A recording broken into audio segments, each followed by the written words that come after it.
Ayu Ting Ting tolak keinginan anaknya, dia pengen adiknya doang. Ayu Ting Ting memang berharap memiliki pasangan hidup setelah selama ini jadi orang tua single.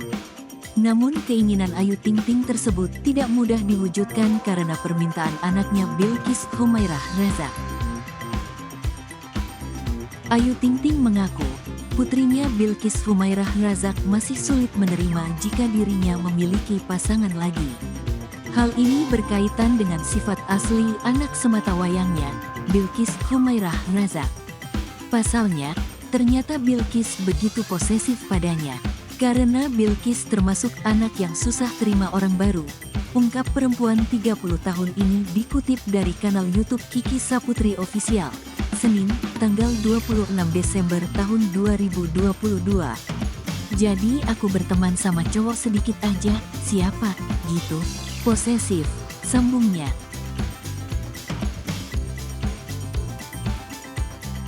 Bahkan bocah 9 tahun ini kerap menunjukkan rasa tidak suka pada teman laki-laki Ayu Ting Ting.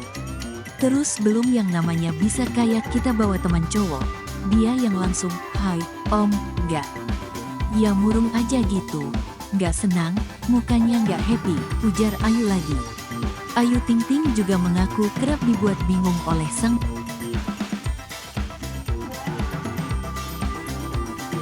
putri. Pasalnya, Bilqis sudah mengutarakan keinginannya untuk memiliki adik.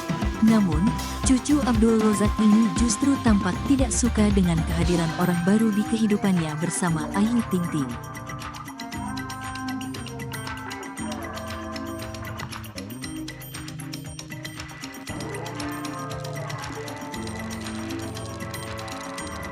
Untuk itu, Ayu tak berusaha membuka diri untuk mendekat dengan teman laki-laki yang berniat menjalin hubungan dengan ibunya.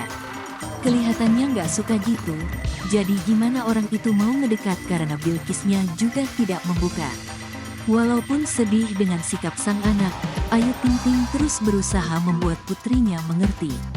Mereka pun kerap melakukan perbincangan yang cukup dalam mengenai keinginan sang biduan untuk menikah lagi.